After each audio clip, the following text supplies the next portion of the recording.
ரொம்ப நல்லா இருக்காங்க. நிறைய பேர் கமெண்ட்ல கேட்டுக்கிட்டே இருக்கீங்க. எல்லாருக்கும் தனியாக எனக்கு ரிப்ளை பண்ண முடியல. இருந்தாலும் எனக்கு ரொம்ப டயர்டு பார்த்துக்கோங்க. நேற்று நைட்டு வந்து விடிய தூங்கவே இல்லை, பகலும் தூங்கலை. என்னன்னா கொஞ்சம் படுக்கலான்னு படுத்தா இவ வந்து என்ன பண்ணிடுவா, எழும்பி மெதுவாக நடக்கிறா. எனக்கு கொஞ்சம் பயத்தினால இருந்துச்சு. இல்லை ஒரு கண் என்னால் உறங்க முடியாமல் பயங்கர தலைவலி.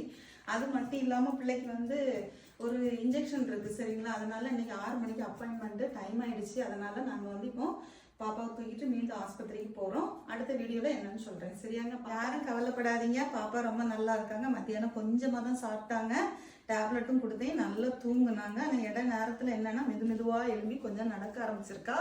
அந்த ஒன்று தான் பயம், எங்கேயாவது கால் ஸ்லிப்பாகி விழுந்துடக்கூடாது பார்த்தீங்களா. அதனால் நான் ரொம்ப பத்திரமா பார்த்துட்டு தான் இருக்கேன். யாரும் பயப்படாதீங்க சரி. கண்மணியை காரில் படுக்க வச்சாச்சு. இந்த பெட்டில் வச்சு கொண்டு போகும்போது அமைதியாக இருக்கா பார்த்துக்கோங்க. எனக்கு அது ரொம்ப வசதியாகவும் இருக்குது. அதனால தான் நான் இன்றைக்கி பெட்டை எடுத்து வச்சு படுக்க வச்சாச்சு. இப்போ கிளம்ப போகிறேன் சரி. அங்கே வந்து அடுத்த வீடியோவில் என்னன்னு சொல்கிறேன்.